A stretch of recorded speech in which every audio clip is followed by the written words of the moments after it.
Hi folks, welcome to That Photo Feeling. I'm your host Andy McSweeney. How do you feel about your photography?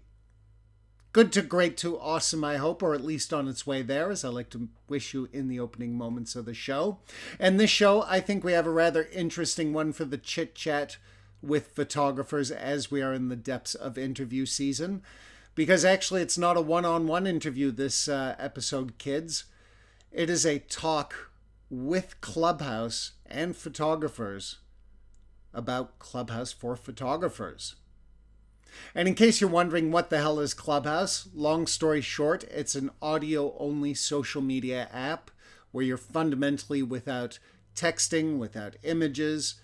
You're in a conference call with a bunch of folks, and civility, manners, and hopefully common sense have to be our guiding light and way to move forward there. And I've been on it for the last couple months, as a few of you know, and really enjoyed it because it seems that there's a really awesome community of photographers running around right now on this still young social media app. So I thought it would be an interesting topic to explore, and I thought it would also be interesting to bring Clubhouse into this by recording a room in Clubhouse on the topic of Clubhouse for photographers. So we got an hour and a half of good chit-chat, especially thanks to Ryan Hornby, who jumped into the room that I made after my live feed didn't quite work out, catching the Clubhouse audio. That's the joy of doing it live. Yeah, I cried for about 5 minutes and then opened up a room. Ryan jumped in, pinged a bunch of people in, took the lead on the conversation early on so that we could all settle in with his awesome groove that he himself has brought to Clubhouse in so many ways. And I think it's a good example and a good discussion of what goes on in Clubhouse, to put that in a bit of a mixed up way. Like what happens when you have a genuine, real conversation and don't edit the hell out of it. I'm okay with it if you are too, and let's get to it. Don't forget, obviously, I'm on Clubhouse, so feel free to follow me if you're on or join the platform. And same goes for anyone you hear talking, as we like to say when we reset rooms on Clubhouse.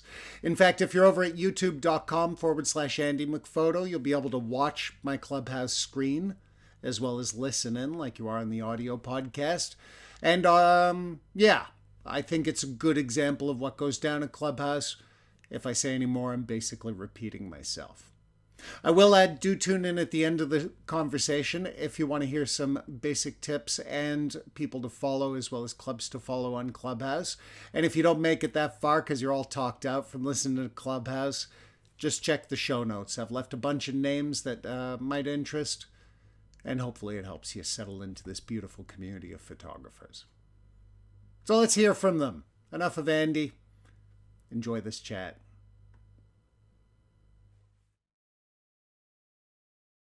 Because you're right. It's like seeing my friends from school and walking in and just being able to hear, what was the last shoot they were on, what travel do they have coming up. Just all things related, not only to their photography, but things happening in their lives. So for me, it's just been great community and being able to meet people in other countries, in Africa, my friend Neil, who's in Germany, and to be able to offer them support as well. In different ways. So the friendships have been really great. And Ryan, maybe you can show me the way on the monetization. So this is Danielle, and I'm done.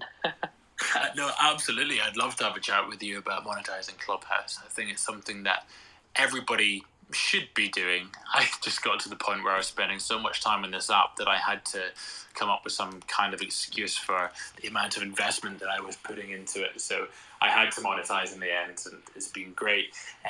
But I love what you said about this app being, I suppose, this beautiful melting pot of different culture and true lived experiences and people at different stages of their careers. There's not many social media, even Instagram and Facebook and the like, where you are exposed to people from quite literally every continent around the globe and who have all, I suppose, come together to share one common purpose, which is photography or creativity. And that's actually really been beautiful for me to realize that me in the UK has something in common with Andy, who has something in common with you, Danielle. And actually, it's made me realise that being a creative, do you know what? It's not all that different from country to country, and that's been wonderful.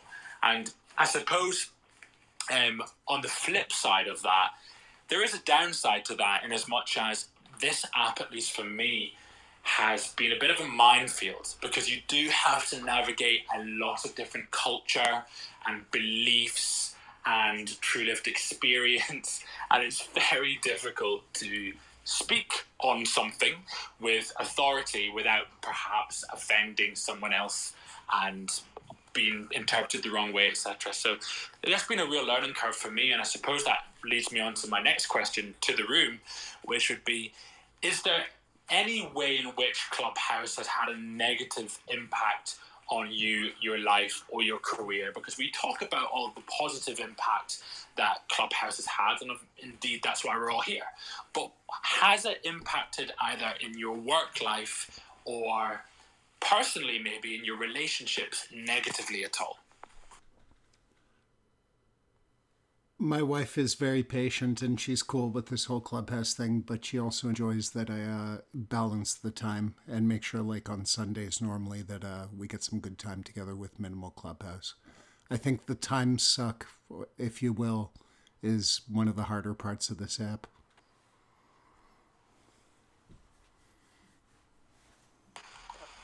I think for me, it made me scrutinize my work even more, and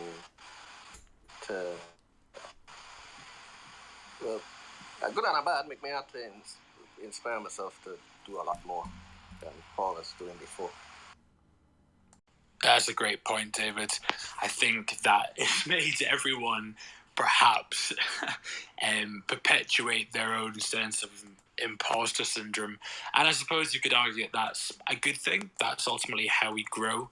I remember an early mentor of mine once said to me, if you love everything that you produce, you're probably not very good. And it's always stuck with me. And I think when I reflect on my own life, not just in creativity, but in business also, I tend to be finding the most success when I am the least satisfied with where I am in my career, which is ironic because it's a catch-22 situation, because it means that we can never really stop and smell the roses, you know? But I wonder, does anyone else have any negative experience as far as how Clubhouse is manifested in their life or their creativity?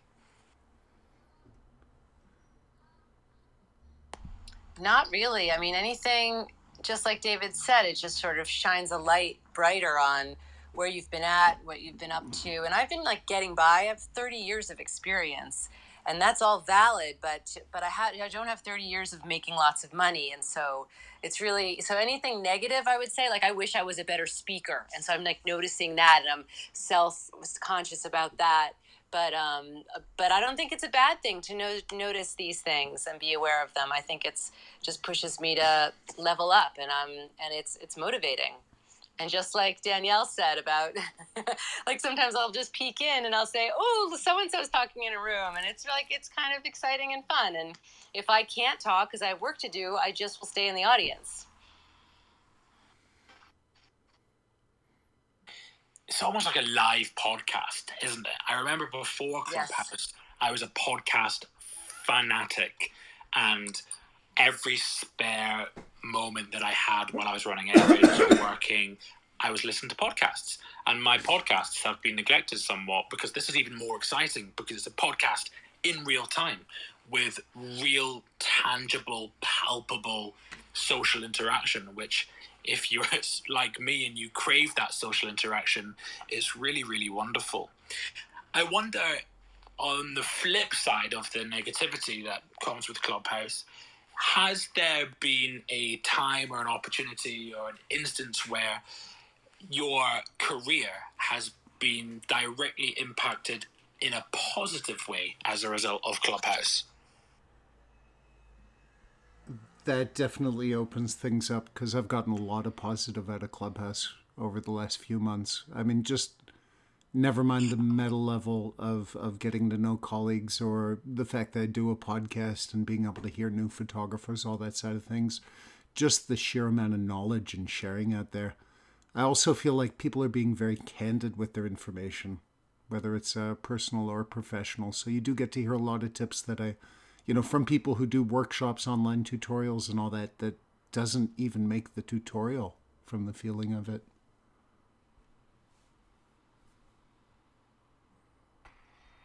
Hey, I gotta say, for me,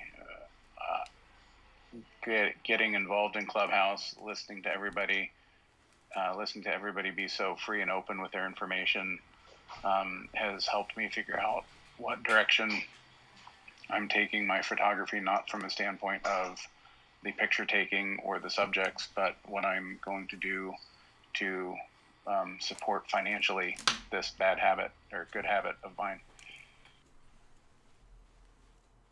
That's brilliant. I love that, because when you have this little green bean next to your name, I think that one of the downsides with the green bean, if you like, is that we do a lot of talking, but ultimately we don't always get to see the real life reward that people have experienced as a result of the advice that myself or any colleagues have been given.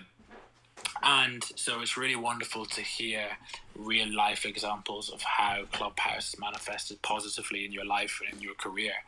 I know for me, Clubhouse has been instrumental to my learning. I've absorbed so much. I've been like a sponge for 5 months. And I can honestly say, I don't think I've exponentially grown so much in my understanding of my business acumen and creativity in the last 5 months as I have ever. I totally agree with that. Juliet, you had a thought. Please go ahead. Yep, mine is I'm very aware that I'm a real self-help junkie, and I understand when you get some information and you intellectually understand how good it's going to feel when you incorporate that thing in your life. And for me, to take the actions is always where I'm slower to, I grasp it, but then to put it in action. One day I got the kids to school, I was down, I was bummed, and I was like, okay, I know that Nicole York has morning photo walk and talk, and I was just like, I'm going to turn that on and get motivated and get this day going. And so that was in real time. I got off my ass and just got my day in gear listening to them.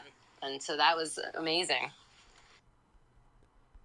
Yeah, the motivational side of things from hearing people just in the same situation or even a variation of it, whether it's casual all the way through to pro, I think has been a definite asset here. I mean, for me, I'm coming out of, like all of us, a very strange 2020 and 2021. So it's been really nice on that side of things just to have a means of communication with people on a basic level. But actually in a longer term way, as an expat not in a city, like Bruges is relatively isolated in its own way, it's been really nice just to have real world conversations with people in native language, and on top of it, in the same game as me, even if in a different sort of level or even corner of the game. Just hearing each other and being able to relate some of the woes, whether it's professional, whether it's the business end, whether it's the kids pulling at you while you're trying to get the edits done, all that has really made a lot of peace come to mind in my photography over the last 2-3 months. Has anyone else felt that in that way? This is Danielle.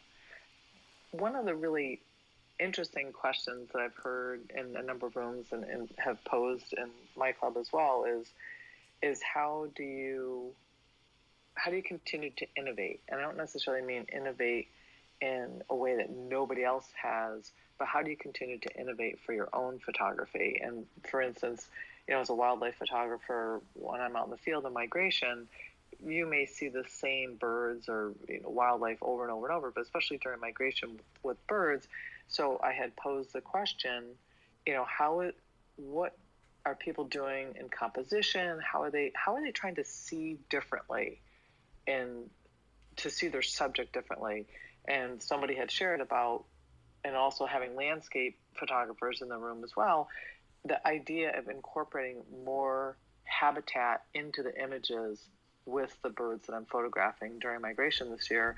And it's really inspired me to try to see through the lens differently and to try some new things, and to also really try to capture the behavior of the bird so that people can see, if they're not birders, and if they don't have the opportunity to see birds in the wild, or even necessarily in their own yards, but to capture the essence of that bird or those animals for other people to be able to experience. So it's really been beneficial, and it just simply came of a conversation in one room that transferred to another room, but it was innovating in my own subject matter.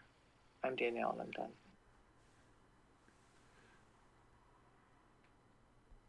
It's interesting you mentioned the carryover between rooms, because that's also part of the community aspect I've noticed on this. A lot of us are cross-pollinating between rooms. Technical people are going into creative rooms, creative people into technical rooms.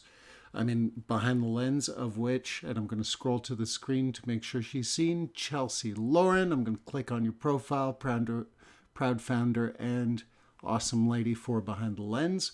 That's been a mix and match room for all sorts of photographers, even though technically it's been under the banner of of models, fine art, models, video, everything across the board.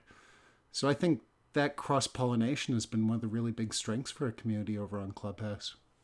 And thank you, Chelsea, for Behind the Lens. We love you down in the audience. You're welcome to come up or just hang.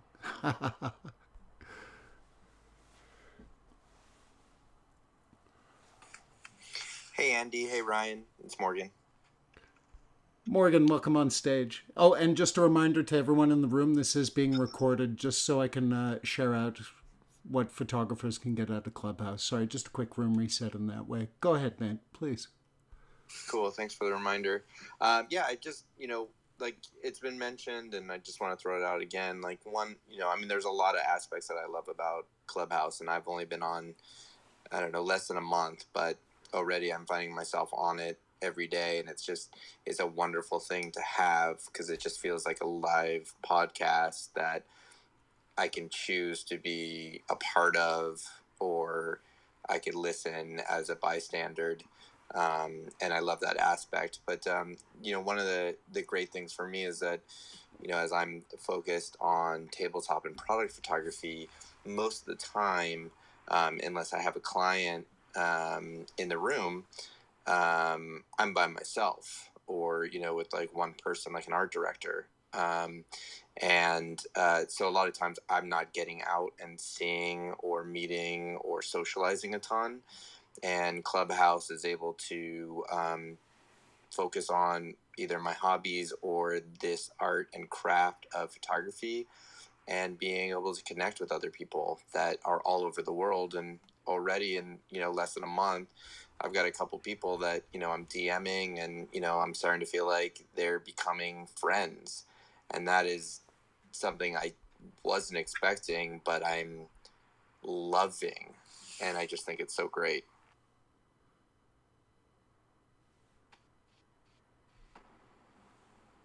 Hey, Andy. Hey, Ryan. Just wanted to chime in real quick before I have to hop off. But Clubhouse in general, I know people personally who have told me that this app has literally saved their life.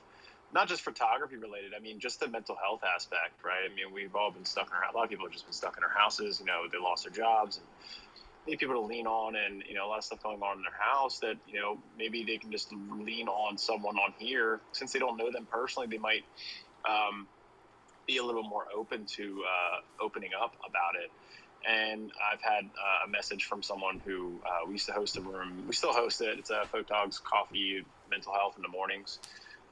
And the person reached out and said, look, you literally saved my life last week with the words that you said and everybody else's words in the room. Hold on, I'm about to spill my flowers here. My bad. Late Mother's Day gift. Hold on, go around about. Sorry about that. So it does. It's not just for us. It's for everybody. And as far as photography related, if I try to talk to my wife about photography, it's like I'm speaking a whole other language. So it's nice to have someone to lean on, bounce some ideas off of, and I've gotten some great ideas, some great business ideas that has helped me. So it's a win-win with this app, no doubt. So thanks for having me, guys. Beautiful, Chris, mentioning the mental health. I think that's another aspect where we've all definitely bonded over this app.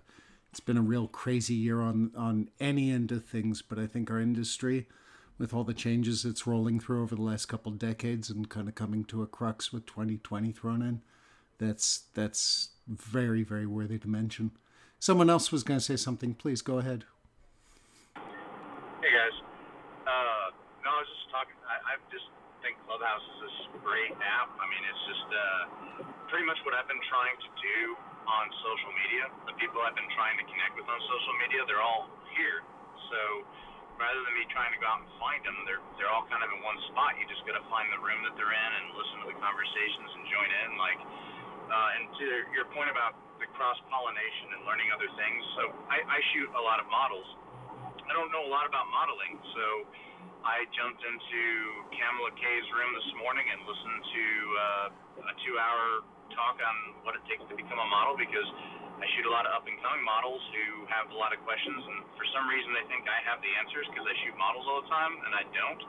So I'm like educating myself in other areas of what I do to make myself better and become a better resource for the people that I work with. And if Clubhouse didn't exist, it would be a lot harder for me to do that. Like, for instance, there's a model I'm working with now who you take one look at her and you're like, oh, yeah, you definitely belong with an agency. So I'm like learning I'm trying to find resources to get her, hooked up with the right people, because I think she's like perfect for it. And that's what Clubhouse has been doing for me. It's pretty cool. I wouldn't have been able to do this without it, really. It would have been a lot more difficult. I had to use Google a lot more, for sure. Yeah, brilliant, Kevin. It's interesting because I have a similar perspective in as much as I have managed models and photographers for the best part of a decade, yet I knew not very much about the technicality that is required to be a photographer. And I actually feel like, and ignorantly so, but I feel like I could pick up a camera now and I could have a good stab at it. And it's so funny that is as a result of Clubhouse. And I think that there is something about the way in which you learn on Clubhouse, straight from the mouth of someone who has true lived experiences, which is just so much more valuable than watching a YouTube video. It's bespoke. It's the reason why I will never offer an online course, despite the fact that I could make a lot more money if I did, is because I don't believe I can provide value, because in order to provide true value, I have to cater and tailor that value to the specific case and to that specific person. And I think that's what Clubhouse is able to facilitate that YouTube and various other books and online courses just aren't, because you can ask direct questions about a direct set of circumstances and receive a bespoke answer that directly pertains to the circumstances that you find yourself in, which is why I think this app is just wonderful for that reason. So I'll ask the floor another question, which is, what would you like to see Clubhouse incorporate that will make your experience on this app better, particularly as a photographer or as a creative? Is there something about this app which frustrates you? Is there a future that you see for Clubhouse and its development that could make your experience on this app even better and make this app even more valuable for you as a photographer? Messaging within the app. Well, Kevin, it is your lucky day, because they announced that literally about an hour ago. There is going to be messaging within the app. Yes. That's huge. Finally. Shoot, I didn't know. I'm actually not sure I really want that, because I quite like the fact that we have to be directed to each other's Instagrams. So we're forced to see each other's work, and we're forced to bolster our followings offline, which I actually really like. I think I'll miss that if we have DMs on Clubhouse. I agree. like that as well. Agreed. I hadn't thought about that. That's true. That's very true. Yeah, I like the engagement fact that you get from this. People are being forced to your Instagram look, and there's links that you can put in your bio. One thing I do wish they would incorporate is actually having the ability to put links into our bios, say like our websites, or if you're trying to show like like a YouTube tutorial of like, that you did here, I'll put the link in my bio real quick and you can just follow along there, or whatever you want to do. The possibilities are limitless then. But yeah, that's something we should definitely try to push. I want to jump in. This is Ronald Pollard, everyone. Happy Sunday to everybody. I wanted to jump in and say that what Ryan said earlier about Clubhouse, I just want to jump up and down. And where I'm from, Ryan, what we would say about what you said is, and this is a compliment, we say, I'd like to slap you with a biscuit and gravy. It was that rich. I love that, Ronald. Where my culture, man, we would say to you, brother, that was so rich, man. Oh my gosh. For me, Clubhouse has been whoever mentioned the mental health aspect. Oh my gosh. Oh my goodness. Sometimes you wonder, what am I doing wrong when people invent these things?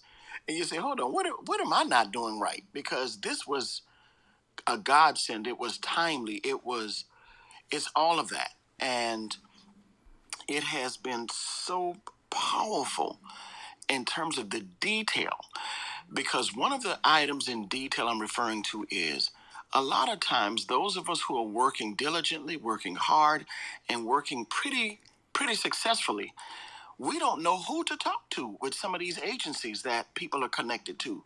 It's almost as if some of these people don't want to be discovered or only want to find certain people to find them.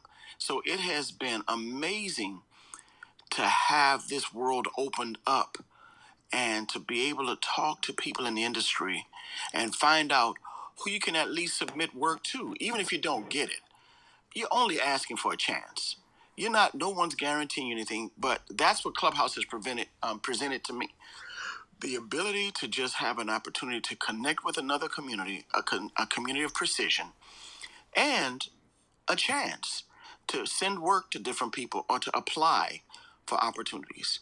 That's basically all I wanted to say. But that's what Clubhouse has meant and done for me. And again, Ryan, biscuit and gravy, gravy and biscuit. You can slap me with a biscuit covered in gravy anytime you like, Ronald. Alrighty. So to answer your last question, Ryan, and I know they already did it in the Android version, is to change your profile photo and not need to pull to refresh. Good point. I think that would be a really, really good feature, actually. I don't understand why they don't have some kind of automatic, systematic, that's almost a Grease Lightning song, way in which you can just change your profile picture. It'd be so much easier. Absolutely, I agree. Kevin, did you want to say something? I was going to say, because I get people all the time asking me, well, what is Clubhouse? And then I say, well, imagine you're at, a party, and you got, a group of people, 12 people standing around, or 20 people standing around having a conversation with each other. And, one person might be a celebrity, one person might be really specialized in a particular field, and then there's a bunch of people in there that might be coming up in that particular field, but everybody's kind of equals.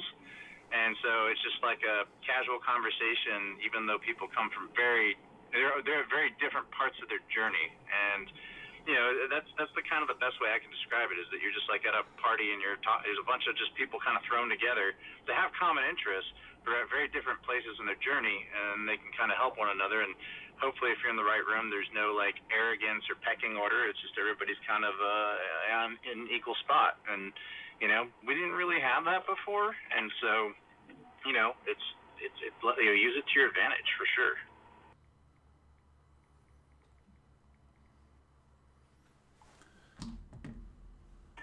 And Ryan's on the phone. Yeah, he had to click away, but it's all good. I'm still here. Guys, this is fantastic. This is exactly the kind of dialogue I wanted to get up and going so I could show the world why Clubhouse is quite interesting. Just a quick reminder, not a full room refresh or anything, because this is somewhat of an informal chat.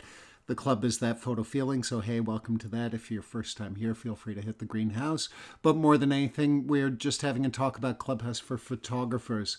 I just presented it on my live show that I do every Sunday evening, but the recording didn't go as smooth as I wanted, so I fired up this room, and we are recording, just in case you weren't aware. So this is going to go out to the public in a little while, but it's a chance for us to put our best foot forward and collectively show so many people, including, of course, photographers, why Clubhouse has become such a treasured place for all of us to hang out, like we are right now on our Sunday in various time zones.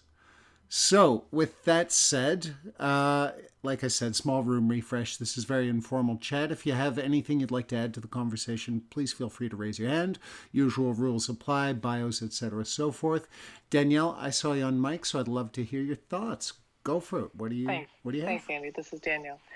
Just along the lines of nice to haves here on Clubhouse, it would be great if we could do a split screen when you tap on someone's profile, because especially when you're moderating, and if you're moderating solo, it is so hard to be able to remain, in the conversation when you're trying to go and look at everybody else's work on the gram, and to be able to comment and be able to share about latest images that they've posted. So split screen would be awesome, just so that you're not taken away from the app. And you can really, speak more real time and be able to still stay active with everybody in your club. Oh, real quick. Stefan, who isn't in this room right now, but he has the best idea for a feature. A floating mic. So if you're checking out someone's Instagram and you need to mute yourself or unmute yourself while you're looking at the Instagram, you can still talk to them even though you're in Instagram. Because I know iPhones, like if you're watching YouTube or whatever, you can shrink your window. And I'm sure you can do this on Android as well, but you shrink your window and you're like doing something else on your phone, but you can still see your YouTube in the corner. Wish they'd have a floating mic feature. That would be amazing. Go ahead. I was going to ask, what do you all think of the possibility of having an embedded, the ability to embed a 30-second video, a behind-the-scenes type of video, while somebody's talking, or to demonstrate a concept within Clubhouse? That's an interesting point you raised, Ronald, because I was having this conversation with somebody the other day, and we were saying that one of the reasons why we think Clubhouse has been so successful is because it is literally just voices. And I actually think that, this is my personal opinion, that implementing video or a feature for video maybe dilute the magic somewhat, because, well, for example, I'm currently in my pajamas. I am lying across my sofa. I haven't had a shower today. I am writing emails, and I have my iPad in my hand doing admin, and I am in a sorry state. But I'm still able to converse with you all and have conversation with you all, and it's wonderful. And I don't feel that same pressure, that same social anxiety as I might if there was video or I had to appear and be prim and proper. And I know that's not necessarily what you're alluding to, the idea of having live video but having some kind of pre-recorded video. But I like the fact that I can imagine what people look like. I like the fact that I can imagine a life for someone just based on a voice. It almost makes me feel like I'm a teenager again, and I'm sitting up in my room with my cord telephone speaking to my best friends after school. I think it's just a wonderful novelty. It's almost nostalgic.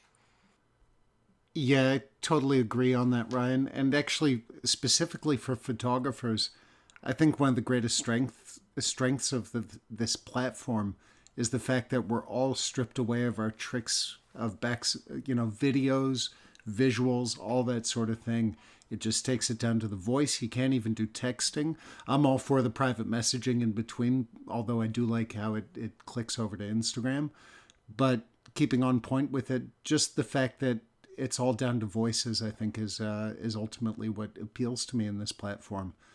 Because I'm just of that mindset where I keep social media at an arm's distance.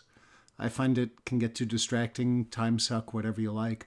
But at the end of the day, with the voices here, it keeps it much more real, organic, and like I say, for photographers, strips it all away for the tricks of, anything but a good PTR profile photo. Me too, Andy. And that leads me quite nicely on to my next question, which is, how do we feel about individuals who seek to monetize this app, who seek to sell you something? How do you feel about that? I'll answer that if I can. Of course.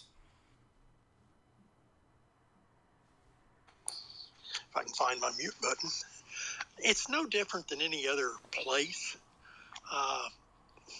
Yes, somebody's trying to sell me something. It's up to me to determine if I want it or not. If it's purely commercial in nature and it's obviously a sales come on, I think most of us will end up leaving that room or leaving that person quick enough. Now, having said that, if somebody with real expertise gets through talking and, at the end of the room says, by the way, if you look at my bio, there's a couple of things I do, as far as workshops. I don't find that problematic and for me alone. Some might. But on the other hand, the fact we've got a send money button at the bottom, or did for a while, I haven't seen them. I don't keep up with the tech side of this thing that much. But being able to toss pennies at the speaker did seem a bridge too far to me. Others may not look at it that way, but it was like tossing pennies to the guy talking at one point, and I thought that was too much. Thank you, Al. And I agree with you. I don't like the send money button. It feels disingenuous to me because one of the things that I said before this room got a little bit larger was this app, for those who are perhaps a little more seasoned, who have found success in their careers, it's a wonderful opportunity to pay it forward. It's a wonderful opportunity to give back, to give that leg up that they have received early on in their careers and still continue to receive. And so that was a wonderful opportunity. And I think that the send money button just detracts from the genuine intentions behind somebody really genuinely wanting to help. So no, thank you very much for that, Al. I appreciate your 2 cents. Does anyone else have any thoughts with regards to people monetizing the app, people selling something, and perhaps what you're comfortable with and what you're not? Yeah, go ahead. Yeah, I think we should keep that out of it because I really like this app because it takes me away from the chaos of social media. The typical social media with the ads and the scrolling constant. It's almost chaotic. So I find this app, I've only been on here about a week or so, and I find it very humbling at some times. So Ryan, Andy, is it okay if I go back to the last question? Yeah, go ahead. Absolutely. Yeah. Double for you, Jonas. You're an old friend here on Clubhouse. Go for it. I haven't seen you in too long, too. Take all the time you need. I've been busy moderating another room, so sorry. And a feature from what I want to see in Clubhouse is that the person that speaks move to the top, not all to the top, but maybe under the moderators or something, so you don't need to scroll down to the bottom to see who's speaking, especially in the big rooms. Yeah, I can see that. I've heard something about they're going to increase the size of your profile photo when you're talking. So that should help on the visibility side of things, I would think. I like that concept. Yeah, I like that too. But we can't all be as handsome as you, Ronald. It's an uncomfortable prospect for some of us. You're too kind. They should make a brighter color on the person when they talk too, because it's kind of like this goldish gray color. Needs to be, I mean, seriously, even if it's ugly, like bright, neon color, just so, that's the person. So your eye will fixate on who's speaking. I don't see why that would be an issue. I agree. So just to bring it back to the last question, if I may, I suppose I'll ask again if anyone has any opinion with regards to people monetizing the app, selling something, and what they're comfortable with, what they're not comfortable with. This is Leo. I'd love a chance to put my insight. I feel like it's a double-edged sword because on one hand, Ryan, I see you here almost every day. That's a lot of your time that you're. I know you're passing it on, but that's a lot of time. So I think monetizing it can allow individuals incentive to dedicate their time and insight in the industry. On the other hand, I think there's a magic to how we organically connect. Like I feel like I know so many people on here, and the networking possibilities are endless. So it's really a double-edged sword that I've actually been asking myself on my own. Like, what are they going to do with this? But I don't know. That's just my input. I wonder if anyone agrees. I think that was brilliant, Leo. Go ahead, Andy. Thanks, mate. Yeah, I was happy to pitch in on this, and I'm glad Leo said the double-edged sword, because that's what I have to say, honestly, that I feel a bit as a creator. And anyone who knows me around Clubhouse knows that I'm almost allergic to pitching. You know, I'm happy to discuss the work and mention the name of the project or anything, but I'm not spelling out links or trying to push it that way. So I have a community aspect that's very near and dear to me just generally, and I feel Clubhouse personifies really nice. But on the other hand, as a creator, as a guy who advises people on their photography, as someone who makes a podcast, as someone who does content basically in one shape, form, or another that's going to wrap around Clubhouse and cross over a little bit, I'm debating that send money button if they offer it to me, because I wouldn't point anyone to it, and I wouldn't say like, oh, I hope you found that handy, send me $5 so I can go buy a beer. But I wouldn't be adverse to somebody supporting my work and, you know, helping me be able to do the things I do through one of the many channels, which includes learning. So for that side of things, it's like I believe Leo said, it's a double-edged sword. And as a creator, I got to be totally honest. And those of you who know me around Clubhouse know I'm certainly happy to acknowledge the business side of things, but I'm not doing it for the money. But I probably will turn it on, just not push it, if you will.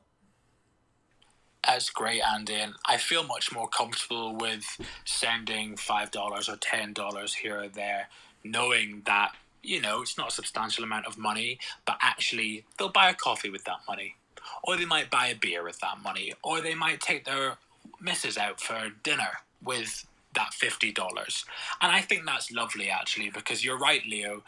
There are lots of people on this app who do invest a lot of time, and I suppose time is money, and it doesn't make sense. It's counterintuitive to spend so much time on this app just to pay it forward. Although that's important, there comes a time where you have to have respect for yourself and your training and know your worth. And perhaps monetizing that app allows you, as it has me, allows me to justify spending time on this app so I can continue to pay it forward, but also value my time as well. So I think that's great.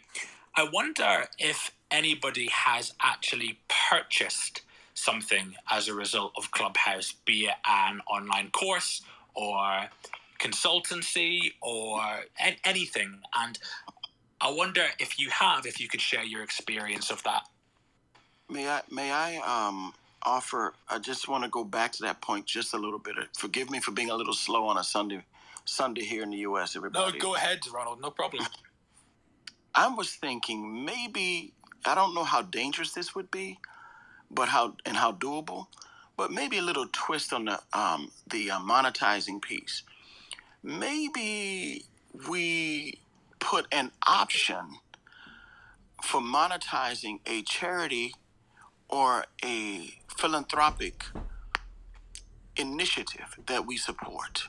Maybe that be an option as well. I'm not saying it, because I agree with valuing a person's time and putting value on a person's expertise and those who are in here. But maybe that kind of thing, I think we could set the world on edge, showing the photography community giving so much to third world projects, to humanitarian projects. And I don't want to open a Pandora's box, but maybe selectively, or maybe during a certain season, like Thanksgiving or during a certain time of the year, sometime where that aspect of humanitarianism is brought into play. I love that idea, Ronald. I think that's a brilliant idea. I would have no money left if there was an option to donate to a charity of the moderator's choice. I think that's brilliant. Greg, jumping in here. Ronald, I think that's absolutely brilliant. And particularly if it was a verified 501c. Absolutely. I would be clicking that button left and right. And I say that, everybody, I bring that up because I've done so much third world mission / humanitarian work until when I'm looking at my friends and family and people that I know and loved ones from other parts of the world who are just straight struggling, man, just straight trying to hang on for dear life because COVID has just wrecked this world. It has truly wrecked these third world countries, man. And I'm not saying we don't have needs here in the States or wherever you are, because we do. Yes, we do. But man, what a difference that would make. What a message that would send if we ourselves had that option to do something like that. Even if there was an option to opt in for 20% of every tip that you receive to go to charity, even if it's something as simple as that. Biscuit and gravy, Ryan. Biscuit and gravy. Oh, I love it. You're making me hungry, Ronald. Stop that. I think the other thing too is just think what Clubhouse as an organization could say at the end of the year to say, our membership contributed X millions and millions of dollars to. All right, that's not happening. That's not happening. Come on. Oh, I think, Jeff, you've got a hot mic there. I thought he was speaking to you, Greg, but I think he was speaking to someone else. I thought he was too. Maybe he was. Spirited debate here, definitely. Yeah, I thought, wow, Jeff, that's very bold of you. Sorry, Greg, go ahead. No, I'm done. I got a lashing from Jeff. I'm going to be quiet now. No, I agree with you. I think that's a brilliant point. Excellent. Well, not to kind of force a round peg into a square hole, but just to bring it back a little bit, I would love to pose the question again, just in the interest of keeping the room flowing. Has anyone ever purchased something as a result of Clubhouse? And what was your experience? Hey, I signed up for one of JB Salih's workshops coming to Kansas City next week. You did? Awesome. He's been making a steady effort getting the workshop word out, so it's working. Yep. Yeah, and interesting. I've never known these workshops existed, so it was not an unwelcome pitch, and he didn't do it in a tactless way. It was he offered plenty of good information, and he was very free with his knowledge. But he also mentioned, hey, I've got these workshops, and I was glad to sign up and glad to give him some money. Brilliant, Jim. This is Cece speaking. Please go ahead. Yes. So I did a workshop a couple Saturdays ago for social media kind of outreach and growth, and it was definitely beneficial. I've seen a pretty decent uptick of engagement, and I do think it was valuable. And on top of that, I made a really awesome connection. So definitely a good place to find these things on Clubhouse. Well, this is good that we're talking about this, and also so that we don't drift too far away from the photography side of things for our Clubhouse community. Although I'm glad it's opening up because this is going to be handy for so many people. I'm curious, just it's obvious that, in photography there's a lot of learning and receiving, or there's a very big dynamic of people giving information, taking information, mutating the information in good ways, like, rolling through the creative process.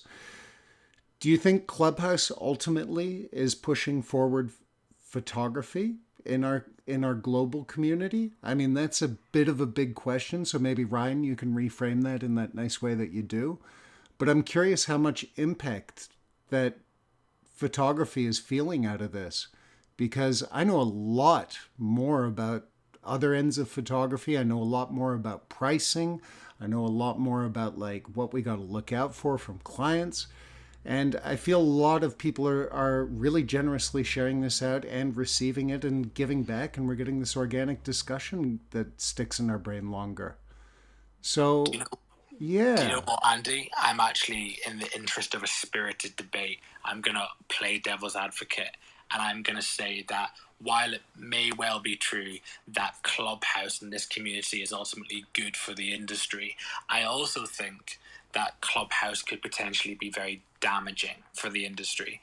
And the reason I say that is because I hear a lot of very bad advice shared on Clubhouse. And unfortunately, there's no vetting process. So you can proclaim yourself to be an expert or a guru. However, the reality is that there are susceptible and perhaps vulnerable novices who are starting out or early in their career who are going to take what you say as gospel, and that could be very damaging. So I think there may be a flip side to that, Andy, as well. Does anyone else have any thoughts on the pros or cons of Clubhouse and how it affects our industry as a whole? Yeah, I think it could be a little bit. So I think that it could be one way or the other. I think you can get really bad advice, but at the same time, you can have some photographer who's leaps and bounds ahead of you in the industry tell you how their process works and what works for them, and you can take some of that information, like somebody like Jerry, right? You know, Jerry is a celebrity photographer, and I love listening to him talking about how he works, because I kind of compare what I'm doing to what somebody like he does, and then I take bits and pieces that work for me, and then I throw the other ones away. So I think it just depends on what you do with that information. If you do take it as gospel and it's bad advice, then it's damaging for sure.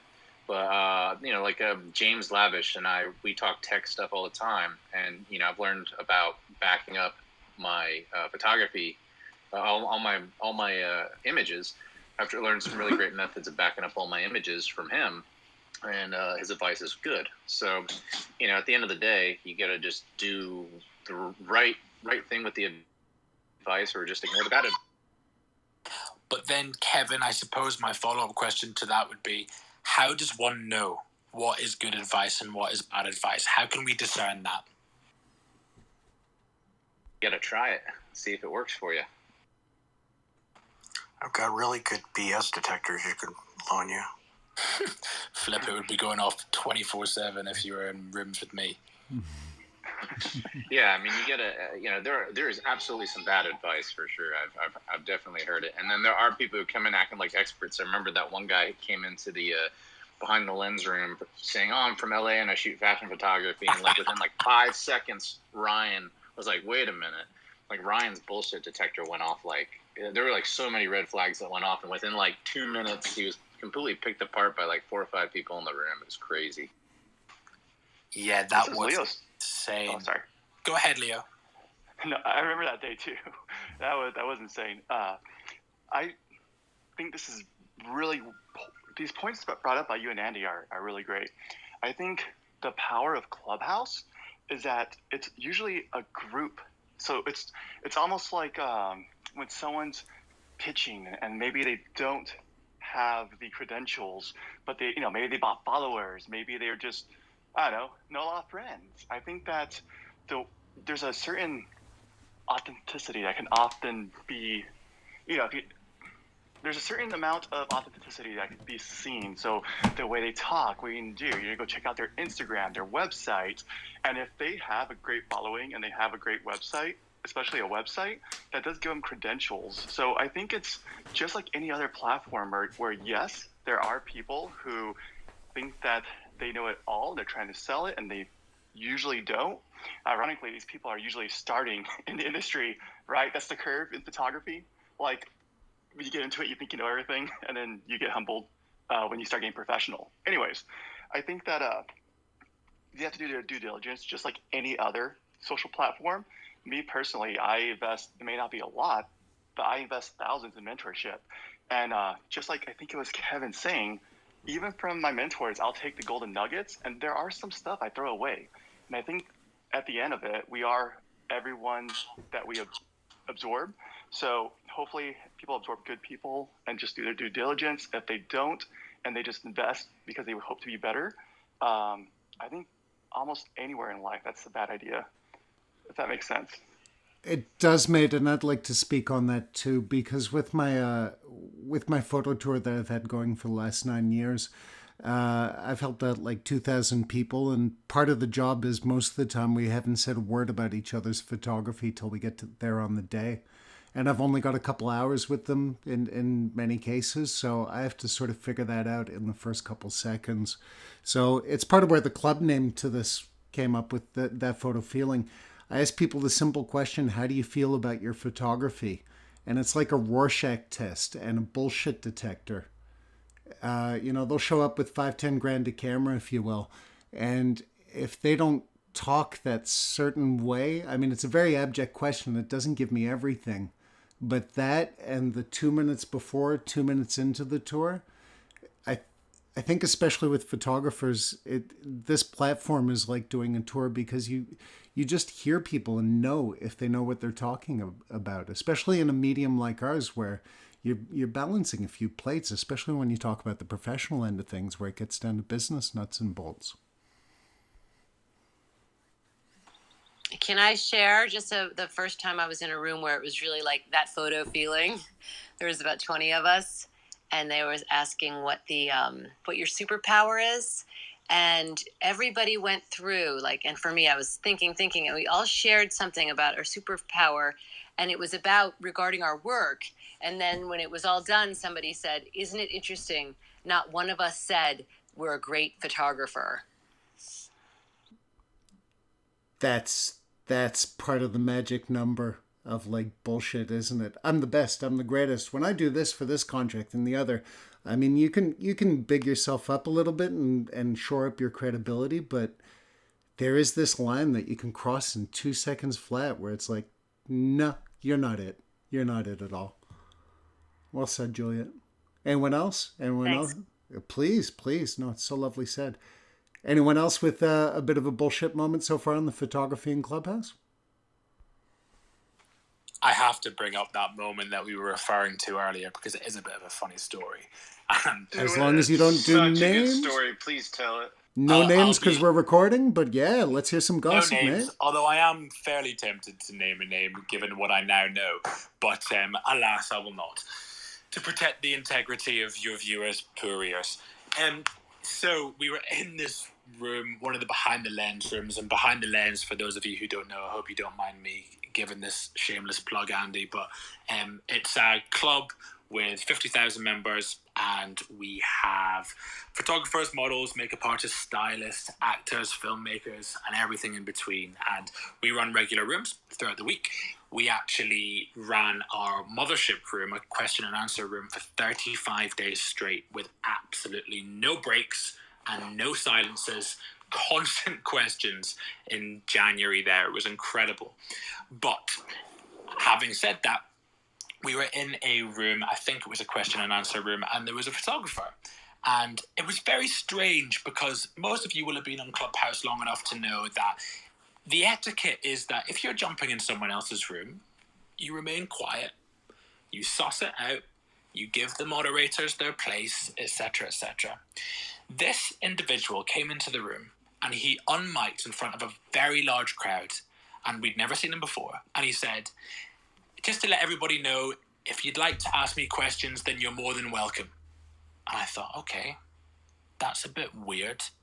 But we let it slide, and I think I even acknowledged him. And I said, "Thank you very much, Jacob." Oh, whoops, sorry. Whoops. I'll get it on the edit. I knew I'd have to crack it open. It's all right. It's all right. I'm writing down the time. So I said, "Thank you very much. That's fine." And that was okay.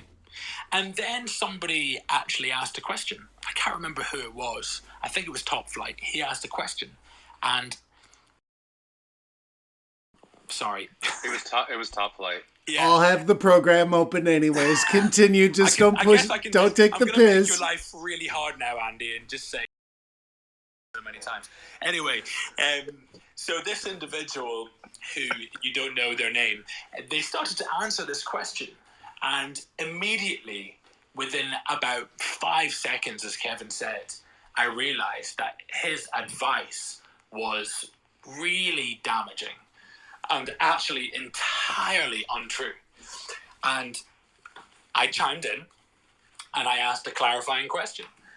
And he gave an equally as damaging answer. And then I said, look, respectfully, I am going to have to stop you there because this advice is harmful. It is damaging. And what you were saying is simply untrue. And then a couple of other moderators jumped to my defense. And then he got very defensive. And I think his ego perhaps got the better of him. And he started to become aggressive. Anyway, at that point then, I was engaging in discourse with him, trying to smooth over the situation, and another moderator in Behind the Lens interrupted me and said, excuse me, I'm just wondering why you have pictures taken by my friends who are photographers on your Instagram.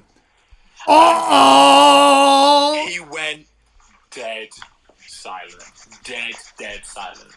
And it transpires that this individual was using photographs taken by friends of ours, and the irony is the upper echelons of the industry, particularly in fashion, are very, very small. Everybody knows everybody. So Danny was able to recognize that someone else had taken the pictures on Instagram immediately. But he remained silent, and then it transpires that he was using images to lure women to his apartment and sexually assault them. And there was all sorts of comments underneath his Instagram photographs explaining that he was a sexual predator. He didn't tag any of the models of his in his Instagram, and everybody knows that that is just about the biggest red flag within the industry that you can possibly come across. And he's on all sorts of lists that are published online. Now, I say this, and I know it started in jest, but I actually make a really serious point, which is I think one of the things that Clubhouse really needs to get on top of is some kind of vetting process. There needs to be some kind of accountability that we can hold people to. There needs to be some kind of liability that Clubhouse has to accept for individuals like this person being on the app and giving damaging advice. I'm a consultant. I'm a digital marketing consultant, and before I found Clubhouse, the bulk of my work was fairly complex and nuanced digital marketing strategy for very, very large companies. Now, I cannot give advice to these companies without fairly expensive public liability insurance because I need to be held to account for the advice that I'm giving. So if I give bad advice and it negatively impacts on that person's life or business, then I am liable for the damage that's been done. And I think Clubhouse needs to implement something similar. I don't know how, and maybe Ronald will have an idea as to how, because he seems to be a man full of many ideas. But I think that this is something that's really crucial. Does anyone have any thoughts or feelings or ideas, Ronald? Okay. One of the things, and amazing insight, Ryan. Amazing. May I suggest that one of the partnerships that Clubhouse initiates or begins to form is with an organization called PPA. PPA is an amazing database of registered photographers who are with them. And by that I mean you have insurance, you have to be legit, and you have to pay and be a part of PPA.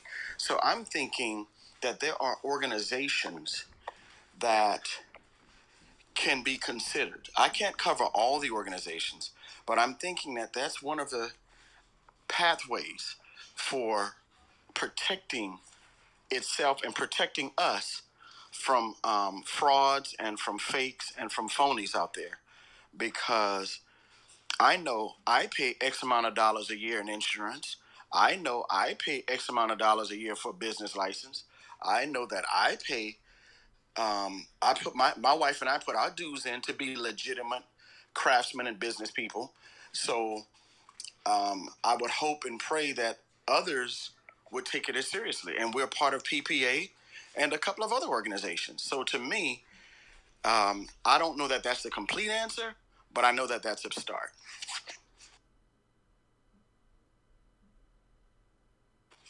Any thoughts on that, anyone? I think that was great, Ronald. Really, really great insight. Jim, were you going to say something? I was actually back to the original question. When I first got on Clubhouse, one of the things that I ran into was this one guy, and Andy, I won't mention names. This one guy was just popping in and out of every stinking room I was in, and it was to the point that I just didn't understand what was going on. And everybody probably knows who this guy is, but I mean, he'd come in super positive, but I was like, man, this guy is fun, but no value. And my initial thought was that, and I'm like, I hope that this isn't what Clubhouse is. My point in bringing this up is about, I don't know, a week or two in, I mentioned to somebody else, I'm like, what is it with these people that just pop in and out and pop in and out? They provide no value.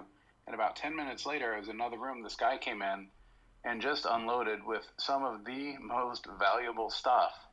And then for like the next week, I just heard nothing but valuable information from this guy, and good, sharing. And he was definitely a giver.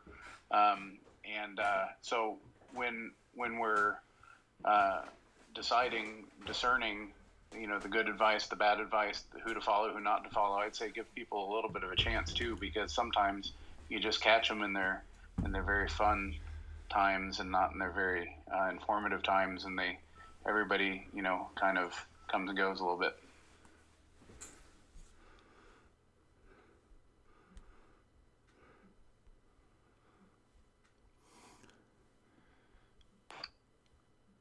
Danny, welcome to stage. What's up, brother? Not much, just talking about Clubhouse for photographers. Hey, just be warned, anyone in the room, in case you didn't notice, we're recording. And I just ran up 2 flights of stairs to sort something out. Excuse me, I'm winded for a second. Ryan, would you take over there?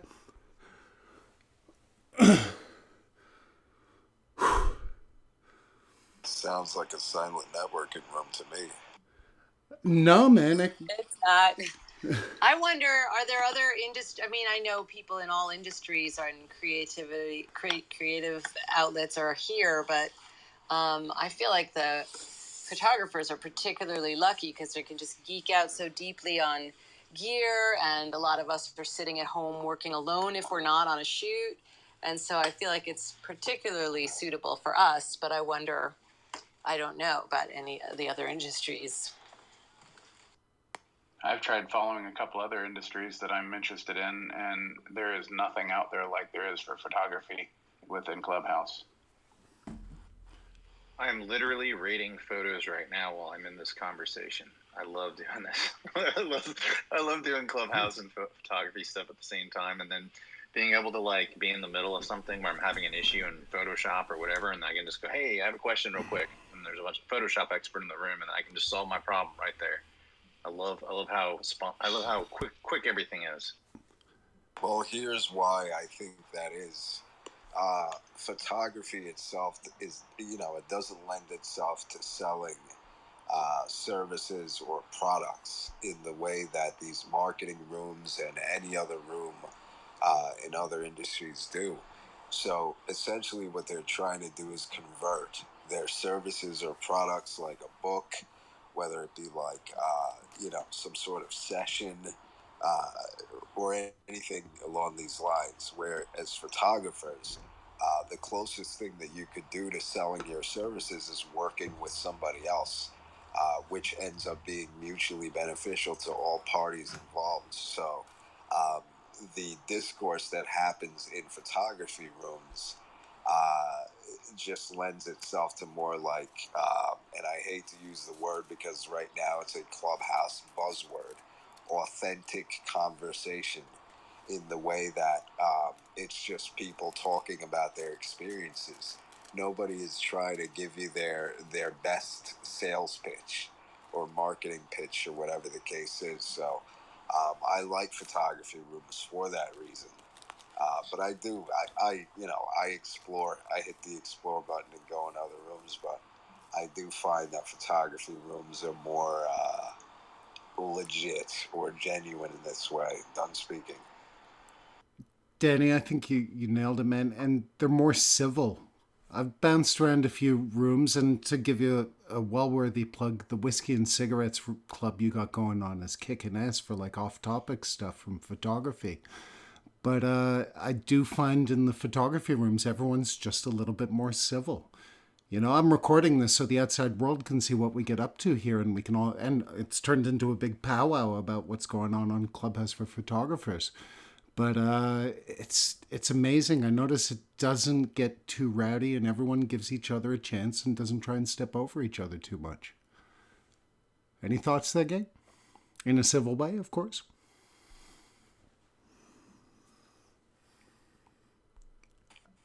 I was thinking about what Kevin said about editing and listen to Clubhouse.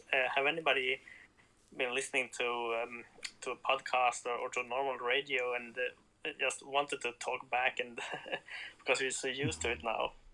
Yes. And to build on that question, how many of you, if I may ask, because photography podcasting has been a fairly big part of the podcasting community, how many of you are going down in your podcasting listening since you took up Clubhouse? Way down. Yeah, could I get a mic flash across the board if you've gone under 25% on your podcast listening? Flash your mic. Okay.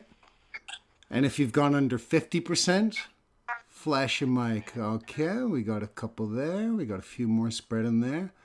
Okay, so this medium is definitely shifting it around because I've, as some of you know, I do a podcast and I've noticed the numbers slipping, and talking to a few colleagues, especially in photo world, they're noticing the numbers are jumping down a little bit. So that's an interesting dynamic. And also, Jonas, you brought up a good point too. A lot of us are editing and sitting at the desk and having a lot of solitary time. So I'm curious where this app will go for photographers in that particular respect. The world's opening up, but we have this possibility now of us still chatting and hanging out. Kevin, I see you're unmiked. Say it, man, please. Yeah, so something I wanted to give as an example. Among the people who are in the photography rooms often, people ask about editing skin, and a lot of people recommend someone named Zoe Noble you use her methods or whatever. And I've seen her videos, but she actually has a room in here. So rather than watching her videos, I can just pull something up and go to her Clubhouse and have a two-way conversation with her about her methods while I'm sitting in front of my computer. In a way, it's almost like tech support. And you don't get to do the follow-up questions on YouTube. You can do them on Clubhouse, and it's great.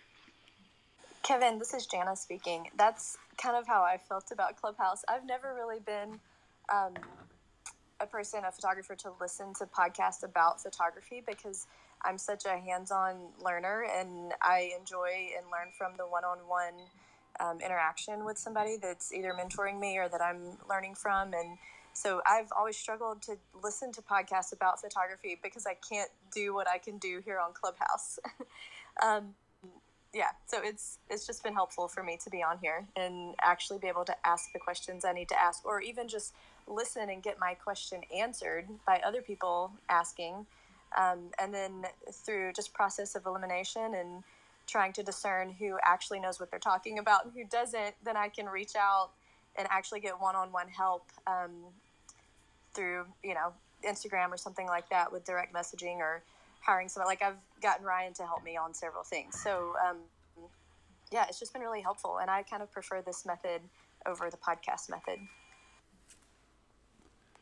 Me too.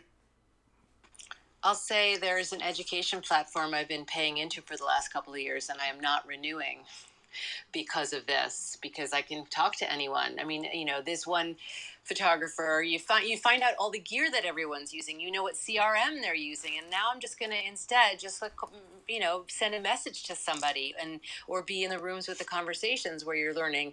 Like even at one point somebody said, "Oh no, I'm zooming in on Photoshop and it's not stopping," and I was like, holy shit, it's not just me. That's been happening to me this week too, and it was like the last update. So there's a lot of value here. I guess my question is, fundamentally, and that's why I mentioned the world opening up again, do you think for photographers, this platform has a chance for this community a little bit more than others, perhaps? I think that with the Android now coming on, I think it's about to double or triple. So you're a believer, Ronald. Do you think that Android is really going to crack this thing wide open? Is that what you're saying, brother? And how? I'm not a prophet nor the son of a prophet, but I believe Android is true. This edition of Android, oh my gosh. I think that the protections that you were asking about, the refinement that you were discussing, I think Clubhouse needs to try to get ahead of it, because this thing has opened up and is opening up all over the world. And I have friends in South Africa and in Mombasa, Kenya, who are now starting their own Clubhouse rooms with photography and other interest. So yes, I do. I believe this is about. I don't believe we've seen the best of Clubhouse yet. I'm glad that you bring that up, because as some of you know also, I've been sneaking around with Android for a while, and now I have the app on there, as well as, of course, my iPad and all that stuff. But I'm curious how Android's going to open up Europe, because there is a much higher rate of Android here, apparently, compared to North America, which has been the initial market and development, especially for the English language. So apparently, if I heard it right at the town hall, Thursday is when the international rollout starts. So that's when we should start seeing other nations coming online. And that, I think, is going to start being a big bellwether to where this goes. Either collect, for the whole of it, or just for the photo side of things.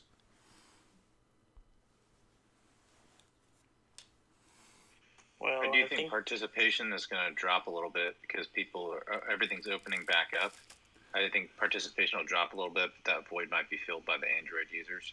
So just something that I see happening. I'm getting busier. I'm on Clubhouse less because I'm getting more work. So yeah, and I think the Twitter and the Discord and the others that make clones, or what to say, are they need to get the Android version out now.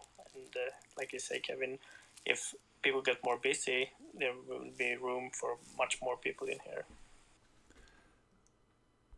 Well, that's also, if I may, something I think that'll be interesting in the dynamic of this, because this has become a little bit niche in a way. I'm not saying like it's strictly a certain level of photographer or anything. I certainly hear from beginner to pro, but I think there might be more, let's say, Ryan would be able to nail this down, but I think with Clubhouse being here and the photo community built up, I think it might end up the niche side or the niche discussion end of our community, where we're not really looking for customers, where we're just looking to connect, share, compare notes, talk about work, that side of things. I could see this platform continuing on for some reason. I don't think I want to do that on Twitter, Facebook, or certainly not Reddit. Jesus. Anyone feel otherwise? If the other platforms open up and there's the masses there, you might head over there towards here, or split your time between the two? I think I agree with what you're saying. It's going to be more of a break room for the stress of all the photographers being busy, and just somewhere to go and have a chat. Exactly. And talk about their day and everything else. Highly agree.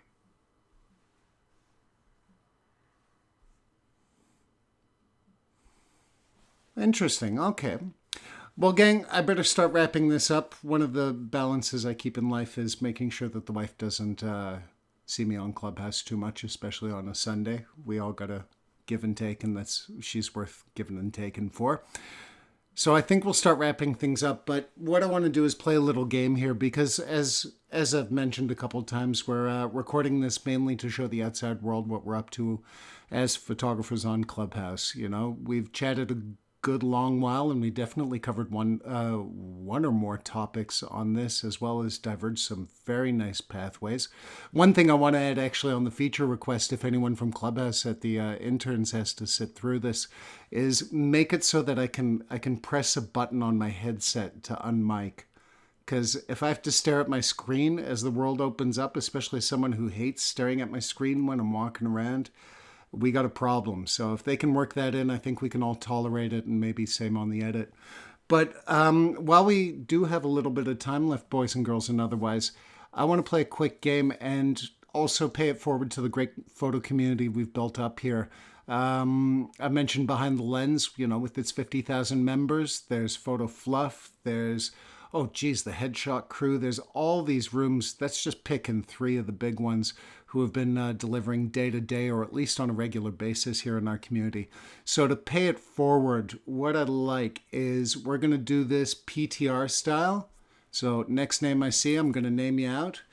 And without explanation or anything else, I want you to shout out your favorite photography club on Clubhouse or your favorite photographer to follow on Clubhouse. Does that sound like a deal? Can I get a quick mic clap if that is a worthy way to wrap things up? All right, I got one from Jim, and I'm seeing more, and it's rolling. All right. Ryan, if you're not on the phone or collapsing into your pajamas, recommend a photography club or photographer to follow, please.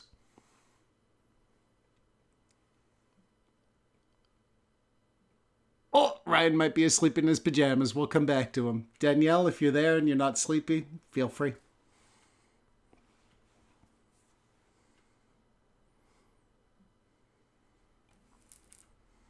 All right, Danielle's tucking into her pajamas. Jim, you just flashed your mic, so I know you're there. Favorite club to recommend or photographer? Go for it. If you ever need a boost of energy, look up Isaac Alvarez. What's up? Yeah, Isaac's definitely a good shake in the morning. And he's a genius on what he's talking about. Excellent. Thank you, mate. Morgan, someone to recommend or somewhere to recommend on Clubhouse for photographers? I love Behind the Lens. It's a great club. Extremely worthy, and where I started too. Or at least where I started. Cool. Kevin, you're up. I was gonna say Behind the Lens too. As far as photographers, man, there's so many good ones. I'm just gonna go with James Lavish. He's an underrated photographer. He's a goo nut, but he actually takes good pictures too. Good choice. James is top class on both ends, definitely. Nice. Jonas, feel free. And I'm also going to preemptively recommend the Creative Lounge because you run that, and it's one of the early clubhouses I found. So you get an extra one on top of that if you want. Feel free. Yeah, I want to say Behind the Lens, and that's why that was one of the first clubs I found in here, and I was very well received. And I met you, Andy, and I met Ryan very early on the platform, and yeah. Thank you, guys. Nice. Thanks, man. Ronald, somewhere to recommend for the photographers joining us on Clubhouse? I have to say Behind the Lens, too. Behind the Lens has been a mainstay for me as far as a club is concerned. If I had to pick a person, I'd have to go with Jerry Guiones. Good choice. As a club, Behind the Lens as a person, Jerry Guiones, man. There are cats in this world who are living their purpose out, and to me, he's one of them. And so, but those two, Behind the Lens and Jerry Guiones. Beautiful, mate. And you've inspired me, and the stage is a reasonable enough size to get away with this. You can name both a club and a photographer from this point on. So, I need my glasses, but I think it's Tiziano. If you want to, feel free, please. Hey, and it's Tiziano, yes. Thank you, brother. For sure, Behind the Lens is actually the first club I joined, and actually the one I follow up the most. And guys, I wish you would speak Italian, because there's one of the most iconic photographers. His name is Oliviero Toscani. He's the one who was in charge of all the Benetton iconic photography back in the 80s. He's one of the utmost genius, and he's always on Clubhouse, but he only speaks Italian, and it's a blessing for me. But if you could find a way to translate or some way, it's amazing. I definitely suggest Oliviero Toscani. Thank you. Cool, man. And international is definitely welcome up here. So nice one. All right, Yana, your choice for a club and a photographer, please. Hi, Andy, and no worries on this at all. My name is pronounced Jana. Oh, so sorry. Thank you. That is so okay. I think everyone on here calls me Jana, so it's not a problem.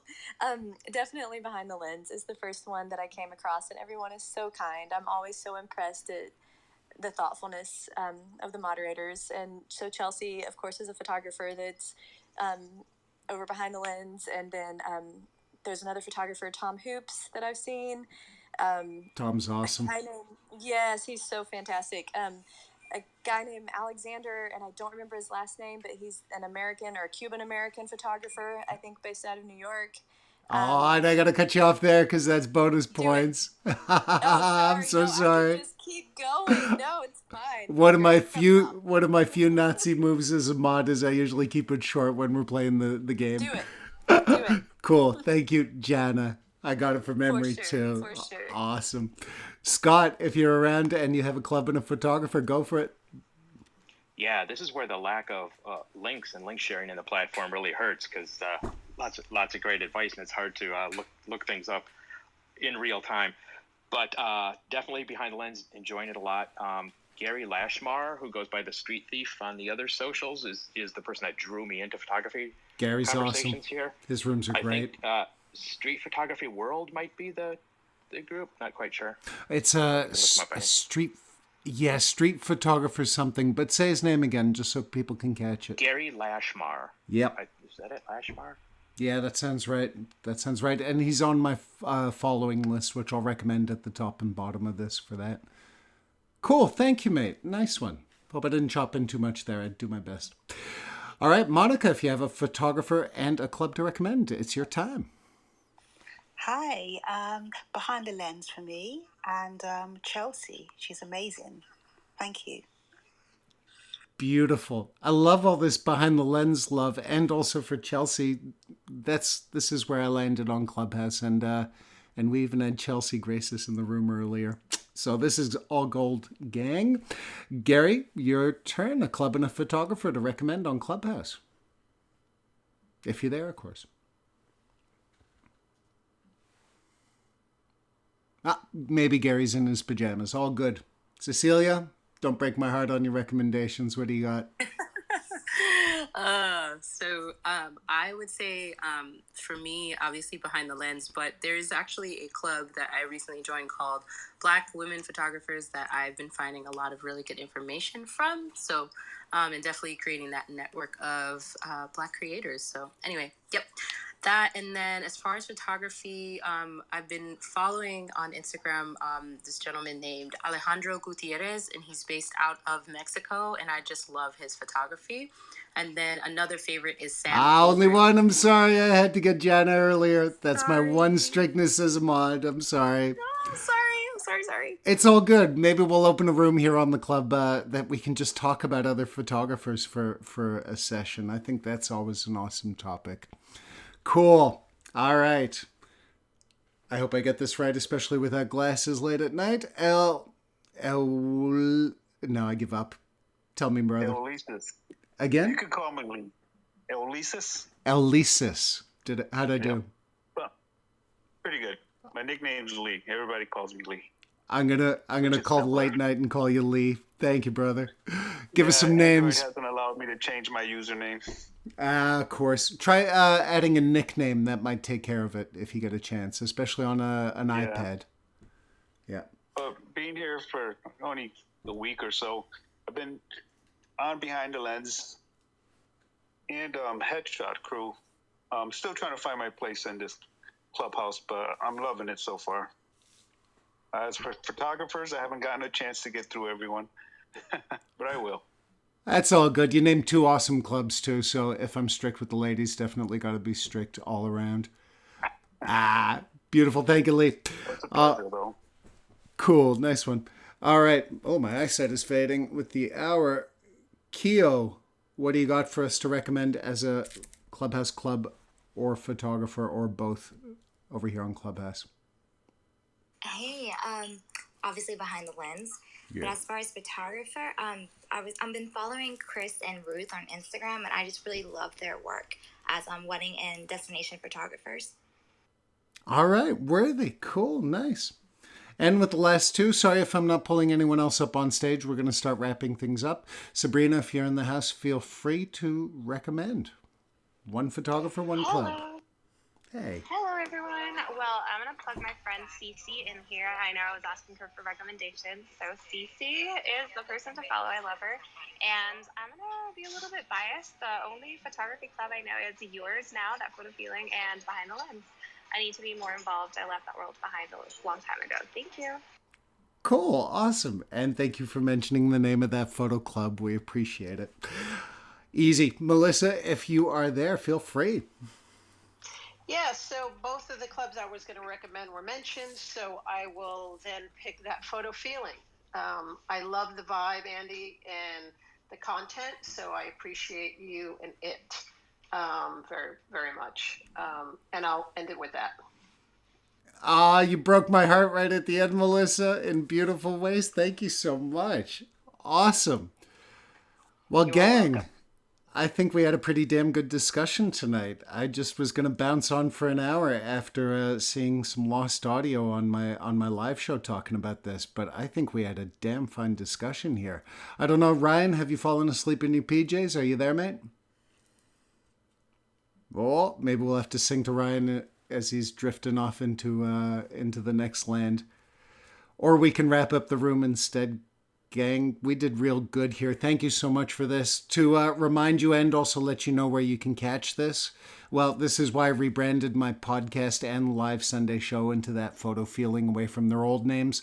Because Wednesday on the podcast, maybe Thursday, it's a flexible day release, but this is going to go out in one bulk batch as an audio format, so feel free to check that out on iTunes, Spotify, and the whole thing. While you're there, not to be all pluggy, but I have had some really awesome guests, I feel, this season, from the mighty Peter Hurley to Iberianex to OG Photo, who you might not know, but he's a adult erotica photographer out of Las Vegas, and we caught up, and a whole bunch of others. I'm not here to pitch, but it gives you an idea what we get up to. And then, of course, my live show's on Sunday. I don't know if I'll rebroadcast it through the live show, but what I will certainly do is put it up on youtube.com/Andy McPhoto with all your shining faces and as many profiles that I could click on to feature for the video as possible. We'll definitely have to think about another room, maybe talking about other awesome photographers on Clubhouse so we can really bring this home. But until then, I thank you all for your visits. If it's not too cheeky, please feel free to hit the greenhouse at the top of this page so that you're subscribed to the room. Same to me and anyone else that you found of value, because, of course, as you know, and maybe if you don't, if you're new here, it's how Clubhouse works, and it's actually part of the discussion we've been having tonight, is following people, connecting as a community, the whole thing. So I will leave it at that. Ryan, you have one last chance to wake up from your PJs and say goodnight. Oh, he's dead asleep, as he should be on a Sunday for the amount of time he works. So, gang, thanks again. We start again with normal rooms Monday to Friday tomorrow. This was a special edition. I'll see you for Photo Goals of the Week. And thanks again for participating, much less showing up. You're awesome. Give yourselves a hand. Thank you, Andy. Thanks, Andy. Thank you. Thank you. Good night. Thank you, Thanks a lot, Andy. Andy. Amazing, man. Night, Amazing. everybody. Thank you, brother. Good night. Bye-bye.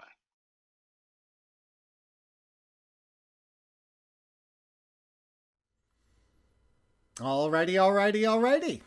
I hope you enjoyed that, boys and girls, and otherwise. A genuine, authentic chat on Clubhouse, showing what happens with the magic of Clubhouse, especially within our photography community that is budding and growing, and I find doing some magical things, whatever the size and the moment that's going on. I know I might sound a romanticist about it, but you really got to try it to get it. There is just something to stripping it all down to audio, feeling the manners and the community in the room jibe together to make it work. And if nothing else, just hanging out there and sucking in information left, right, and center is well worth your while as you sit on the edit desk and try and make sense of this whole thing called photography that gives us that photo feeling. Oh, look at how I tied it into the recent rebrand around the show and everything else. All right, I promised you a quick little tutorial at the end, and frankly, I think it's pretty straightforward if you want to get going on Clubhouse. Go to the App Store of your device and type in Clubhouse, drop in audio, or at least look for drop in audio as part of the name when you get your search results for Clubhouse. That's the official app. You'll see a gray face, and all you got to do is download it as you can. If you can't download it directly for Android, it's coming very, very soon, this week, in fact, in most markets, but you'll at least see a register button. And you can even choose to have it automatically download. And I have it. It's safe. As far as I can tell, I'm not a lawyer or a tech expert. But yeah, you'll be on your way. You sign in. If you get stuck for an invite, just drop me a line or ask one of your friends on Clubhouse because they give them out quite freely. But even just putting in your phone number should get you going. And then long story short, once you're in the app, put your interest, blah, blah, blah. And then just start following people. That's the main way this app works. It's basically how the algorithm starts showing you the rooms that people that you like, agree with, or even disagree with, but like for a good conversation, where they are in the app, what rooms they're hanging out in, what members, what clubs they're members of, and just generally it will give you the kind of thing that they're looking at or hanging out in based on how much you follow them. You just got to click the button, and I think if you start ending up with rooms people, maybe the algorithm does or will start showing you similar rooms. But it's that simple. Follow a bunch of photographers you like. If you're listening to photography podcasts like these, there's a good chance that the host and some of the panel is on Clubhouse because, as I say, the photo community here is doing quite good, being stuck on the desk all the time. And yeah, just get into it after that. It is a bit of a time investment. This really has to be made clear because it's, communication, not just in the sense of getting on stage where you have the ability to talk and participate, but also about listening. That goes right the way up the scale of social hierarchy that works there, from audience to being on stage to being a moderator, which is essentially in charge of the room. You got to take a little bit of time to listen to people, be active with it, and make sure that when you say something, you try and do your best to make it reasonably intelligent or real funny. So that's the basics of it. Also make sure to join clubs. They're listed at the bottom of people's biographies. And, all you got to do is click and then the club will show itself. You click follow. Oh, and while you're on people's bios, make sure to look at who they're following because they're working the same magic as you are as far as this following for the algorithm side of things. So if you like what they're saying and doing, there's a good chance you're going to like the people that they're following and what they're saying and doing.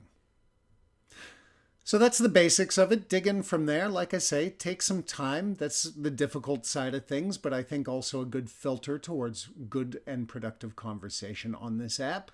And a few people to follow would be a good starting point. I'm going to name off a few names, but I'm going to get a little bit deeper in the show notes for this episode over at thatphotofeeling.com. And also, of course, click on my bio when you're looking at the show notes, or just run a search for Andy McSweeney, give me a follow, and then take a look at the people I'm following. I'm keeping it fairly tight, 80% photography, 20% either travel or personal. So I think you'll have good odds just by flipping through, seeing a bunch of people that are worth a follow and a listen, and maybe even some chit chat on Clubhouse. And having said that, here's a few names to get you going before you even download the app. I'm just going to go from memory, so apologies for anyone who has become, one of the many valued cohorts in this app that I've gotten to know over the last few months. But I want to get a few out there, and I don't want to be staring at the screen, especially recording this on video for YouTube. So let's go from memory, and I'd say to my early start at Clubhouse, Chelsea Lauren, who founded the Behind the Lens Collective and Club. That's 50,000 members strong, and rooms are running regularly, and Chelsea was the one who started it all as the queen of it. And she's an awesome speaker, participant, and just awesome lady all over. Not to mention her celebrity portraiture, her social activism work, her street photography. It's really powerful stuff, and the rooms she hosts on those topics are a real great addition to the Clubhouse community, because you, like I say, you get some really great discussions going here. And on those kind of topics, you just get the people, the soldiers on the ground with the cameras. So big fat shout out to Chelsea as we fire it up on some recommendations. From there, well, I'd certainly think about, as I hop across the spectrum, Tom Hoops, who runs Photo Fluf, is well worth a follow. That's a really nice club on its own right, and I find Tom, as a UK photographer out of Asia, is doing some really good work, but also really a nice community over on Photo Fluf. Lots of creative discussions. Last night it was money or art, and that fired off all sorts of threads of chit-chat that I found well worthwhile, and not the first time over at his clubs. So check out Photo Fluf as well as Tom Hoops. Also, well, let's hop across a little bit. We got Kid Circus, who's a film photographer out of London. I always see him in some interesting rooms, and like I said, with the algorithm working that way, I find him well worth a follow. Not to mention he's a geezer on the camera. And then from there, it could just spill out. Let's see. I'm trying to think of little faces on my screen. I'm going to name out Richard Waine, Waine, or just check the show notes of the episode, because he does headshot photography out of Pennsylvania. He spends some great quality time on this app, giving us some great quality information on not only headshot photography, but the realities of business, and I guess in a way not being ashamed of making money and paying the bills as you do your creative arty-farty work. And he's a good valued friend, so that certainly deserves a shout out for Richard. Michael Lee is also a valued friend on this platform called Clubhouse, because Mr. Lee, L-E-E, also known as Michael, is not a headshot. He's a commercial car photographer and budding back to editorial photographer, who's also a fellow expat Canadian, but in this case from Toronto and in Hong Kong. His photography period club is very valued to me around this platform, and also we get along, I find, fairly well. I've modded in a couple of rooms of his, and he's modded in a few rooms of mine, so we seem to have a good thing going.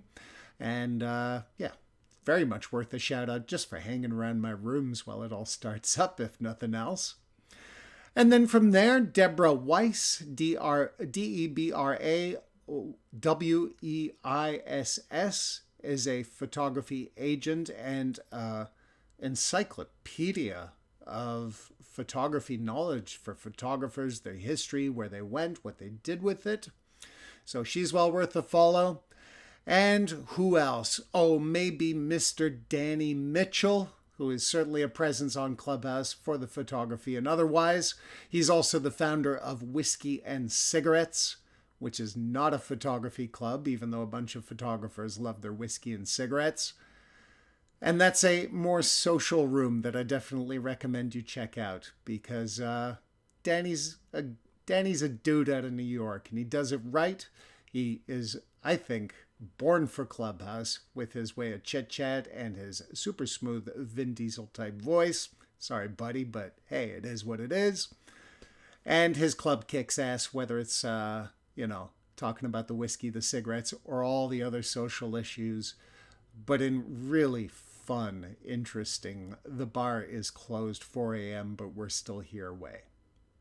And without the super drunkenness, so that's kind of nice too. All right, beyond that, there are some big names like Peter Hurley, who is friend of the show now, having dropped by That Photo Feeling, formerly This Photo Life, not 3 episodes ago. I've also seen Barry X Perello on there more than once, and he is valued as a friend, as a podcaster for The Candid Frame, and also as someone to know on Clubhouse. And I could really do this all day. Jordan Grobe, who's a music photographer and music publicist out of Washington. He hangs out in super groovy rooms, and he's super groovy about it. We could just keep going, kids. Why don't you just look at the show notes, or more easily, sign up for Clubhouse, follow me, just run a search for Andy McSweeney, or look at the link in the show notes to the episode, and then check out the people I follow. I don't do it for a courtesy. I do it to get the best out of Clubhouse, because I find they're awesome people making awesome contributions, or at least, at the minimum, hanging out in awesome rooms on the photography side of things. So that would probably be your easiest route, but I wanted to get it out in the audio and also on YouTube video way, as well as, like I say, in the show notes. So there we go. There's a bunch of information and a real live, now recorded chat from Clubhouse herself. I hope you've enjoyed this. I hope to see you on Clubhouse.